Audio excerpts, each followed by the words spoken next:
সুপ্রভাত বন্ধুরা, আমি তোমাদের সুস্মিতা। বড়দেরকে প্রণাম আর ছোটদেরকে অনেক ভালোবাসা জানিয়ে আমি একটা নতুন সকাল তোমাদের সঙ্গে শুরু করলাম। তো আজকে হচ্ছে 25শে ডিসেম্বর। 25শে ডিসেম্বরের অনেক অনেক শুভেচ্ছা ভালোবাসা তোমাদেরকে জানালাম। আজকে তো হচ্ছে পিকনিক ডে, কিন্তু আমাদের সেরকমভাবে পিকনিক কোথাও নেই, আজকের দিনে নেই। অনেক পিকনিক আছে কিন্তু আজকের দিনে নেই। তো আজকের দিনে সকালবেলা একটু কেক খাবো না তা হয় না। আর ইনি হচ্ছেন আমাদের শাশুড়ি মা, আমার শাশুড়ি মা। তো শাশুড়ি মার নিচে আস্তে আস্তে তোমরা সবই জানতে পারবে, যেহেতু তোমাদের আমি এখন নতুন বন্ধু। তোমরা আমার চ্যানেলটা ভিজিট করো, দেখো, সবই জানতে পারবে আমার সম্পর্কে।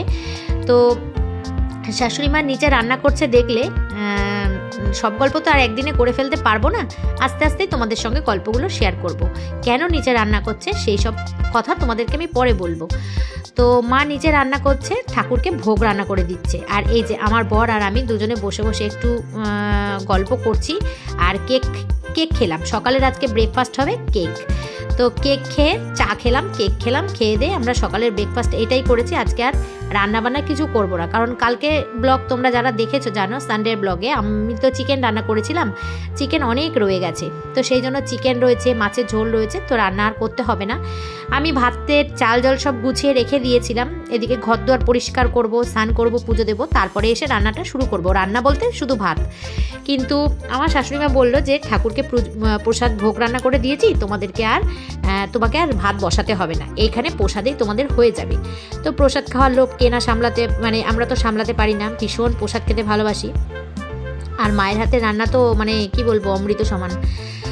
যাই হোক, আরও ঠাকুরের নামে সেটা তো আরও ভালো হবে। আর এদিকে আমার ঠাকুর ঘরে চলে এসেছি, তোমাদেরকে আমার কৃষ্ণ দর্শন করিয়ে দিলাম। এই যে একটা ছোট্ট মিষ্টি সিংহাসন দেখছো, এটা আমাদের কারখানায় ছিল। সে কারখানার গল্প তোমাদের আরেকদিন বলবো, আস্তে আস্তে বলবো তোমাদেরকে সব কিছু। তো স্নান করে চলে এসেছি, পুজো দিয়ে দিয়েছি, আর এখন বসবো হচ্ছে খেতে। প্রসাদ পাবো, মায়ের কাছে গিয়ে প্রসাদ পাবো। আমি ওপরে রয়েছি, মা নিচে আছে, নিচে ঠাকুরকে মা পুজো দিয়েছে, সেখানেই ভোগ প্রসাদ নেব। আর বললাম যে পিকনিক ডে নামে পিকনিক ডে, কিন্তু আজকে আমাদের কোনো পিকনিক হচ্ছে না পিকনিক হচ্ছে না, কোথাও ঘোরাঘুরির প্রোগ্রাম করতে পেরেছি। চেষ্টা করেছিলাম অনেক জায়গাতেই পিকনিক মানে কোনো কিছু একটা প্রোগ্রাম করার, কিন্তু হয়ে ওঠেনি। হয়তো ঈশ্বর চান না আজকে আমরা কোথাও যাই, বাড়িতেই থাকি, সেই জন্যই হয়ে ওঠেনি। আর আমি বড্ড মানে ঠাকুর বিশ্বাসী একটা মানুষ, ভীষণ আমি কৃষ্ণকে ভালোবাসি। কৃষ্ণ জানি হয়তো ইচ্ছা হয়নি ঠাকুরের, সেই জন্য করেনি। মানে কোনো কিছু আমার সাথে খারাপ ঘটলে বা ভালো ঘটলে সেটাকে আমি ঠাকুরের উপলক্ষই মনে করি। তো চলছে আমার সকাল থেকে দুপুর পর্যন্ত এইভাবে চিন্তা ভাবনা করি, খেয়ে দিয়ে উঠে রেস্ট করে যদি একটু কোথাও গাড়ি নিয়ে এদিক ওদিক, মানে বাইক নিয়ে আর কি, এদিক ওদিক একটুখানি মানে বেরোতে পারি।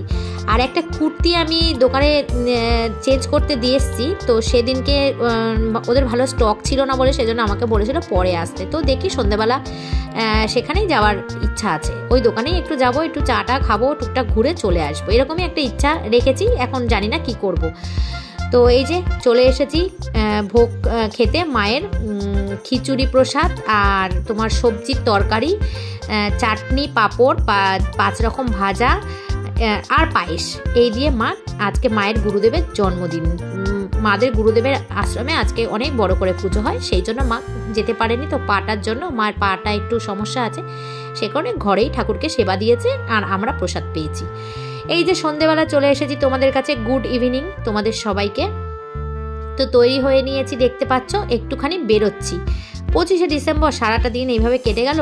আমার বর বলছে চলো একটু ঘুরেই আসি রাস্তা দিয়ে, কিছু না হোক একটুখানি বাইরের হাওয়া খেয়ে আসি। তো এত প্রচণ্ড রাস্তায় ভিড় বন্ধুরা, তোমাদেরকে কি বলবো, যেখানে যাচ্ছি সেখানেই ভিড়। তো ভেবেছিলাম সারাদিন সবাই ঘুরে বেড়ালো, আমরা একটু রাত্রের দিকে যাই, কোথায় একটু ফাঁকা পাবো। ও বাবা, না কোনো মতেই না। এই দেখো যেখানে যাচ্ছি এইখানটা একটু বসার প্ল্যানিং করেছিলাম আমরা, এই যে হ্যাং আউট একটা রেস্টুরেন্ট।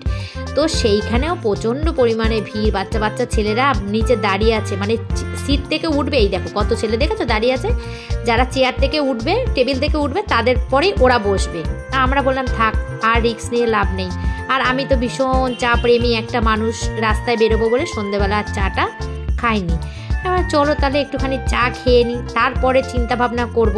আর চা খেলে জানো তো মাথা দিয়ে ভালো ভালো বুদ্ধি বেরায়। তো এই যে ক্রিসমাসের সব কিছু সাজানো, এখানে রাস্তায় টুকটাক সাজানো রয়েছে। আর এখানে আমি দাঁড়িয়ে গেছি চা খেতে, খুব সুন্দর চা বানায় এই দাদা, যখনই আমি তো মধ্যমগ্রাম থাকি, যখনই এখানে রাস্তায় বেরাই তখনই আমি এই দাদার দোকান থেকেই চা খাই। তারপরে ঠাকুর কি চাইলো জানি না, ঠাকুর চাইলো যে তুই সারাদিন কোনো প্রোগ্রাম করতে পারছিস না, আয় আমার কাছেই আয়। তো বলে না যার শেষ ভালো তার সব ভালো, এটা শুনেছিলাম, কিন্তু আজকে একটা মানে নিজের জীবন দিয়ে এটা প্রমাণ পেলাম। সত্যি সন্ধ্যাটা এতটা ভালো কাটাবো আমি স্বপ্নেও ভাবতে পারিনি। আমাদের বাড়ির সামনেই আছে মধ্যমগ্রাম কালীবাড়ি, তো সেখানে গেলাম। আমার বড় বলে চলো আমরা কালীবাড়িতে যাই। তো গিয়ে দেখছি এখানে আরতি হচ্ছে, কি যে সুন্দর একটা পরিবেশ, কি বলবো, লোকজন ভর্তি। এই যে মা কালীর সাথে আবার পেয়ে গেলাম উপরি পাওনা শান্তির জল। শান্তির তো বড়ই অভাব আমাদের জীবনে, তো শান্তির জল মাথায় ছিটিয়ে মনটা যেন আরও শান্তি লাগছে। তারপরে পেয়ে গেলাম চরণামৃত, তারপরে পেয়ে গেলাম কৃষ্ণের প্রসাদ, মানে মেঘনা চাইতে জল বলে যাকে আর কি। কপালটা এত ভালো এত ভালো, সকাল থেকে মন খারাপ করেছিলাম, ঠাকুর শুনেছে, ঠাকুর বলেছে দাঁড়া শেষটা তোর আমি ভালোই করে দেবো। সত্যি শেষটা ভালো করে দিল। তো ঠাকুরের প্রসাদ পেলাম, পেয়ে চলে আসলাম রামকৃষ্ণের মন্দিরে। এখানে রামকৃষ্ণের মন্দির, তো এখানে সাইলেন্ট সব কিছু নীরবতা মানে বজায় রাখতে বলছে, কিন্তু আমরা না দেখিনি, যেখানে ক্যামেরা করতে বারণ করেছে দেখিনি, করে ফেলেছি, সেই জন্য তোমাদেরকে একটু দেখিয়ে দিলাম। আর এখানে চলে এসেছি শিব বাবার মন্দিরে, মানে এই পুরো মন্দিরটার মধ্যেই, কালী বাড়িটার মধ্যেই এখানে চারিদিকে ঘোরানো মন্দির রয়েছে। আর একটা মন্দিরও রয়েছে বড় ঠাকুরের মন্দির, যেখানে আমরা যাইনি। আর আগে দেখিয়ে দিয়েছি গণপতি বাবার মন্দিরও রয়েছে এখানে, অনেক কটা মন্দির মিলিয়ে রয়েছে। তো এই যে আমাদের মধ্যমগ্রাম কালীবাড়ি ভীষণ ভীষণ সুন্দর। তো কালী ঠাকুর সব ঠাকুর দর্শন করে ভাবলাম কোথায় যাই, অনেক তো তাড়াতাড়ি হয়ে গেছে। চুলটা বড্ড অগোছালো হয়ে গেছিলো, মানে ভীষণ বাজে লাগছিল। নিজেকে একটু পরিপাটি রাখলে দেখবে নিজেরও খুব ভালো লাগে। তো সবসময় যে অন্যের জন্য সাজবো তা না, কোনো কোনো সময় নিজের জন্যও একটুখানি সাজতে হয়। তো টুক করে চুলটা কেটে নিলাম, কেটে চলে এলাম। এবার তো একটুখানি কিছু খেতে ইচ্ছা করছে, একটু পেট পুজো না করলে আর হচ্ছে না।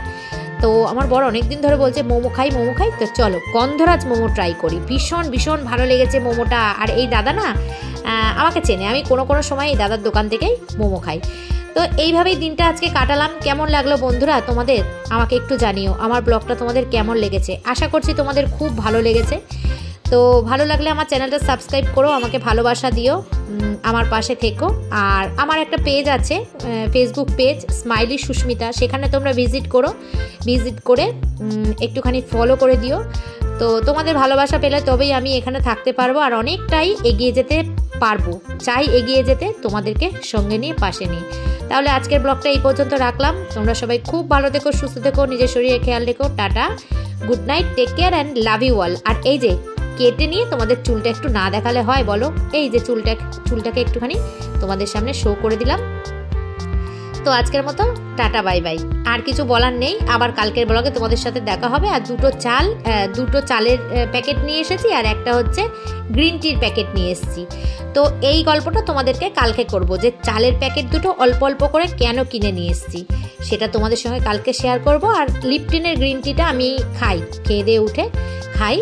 তো যাই হোক, চলো টাটা, good night, take care and love you.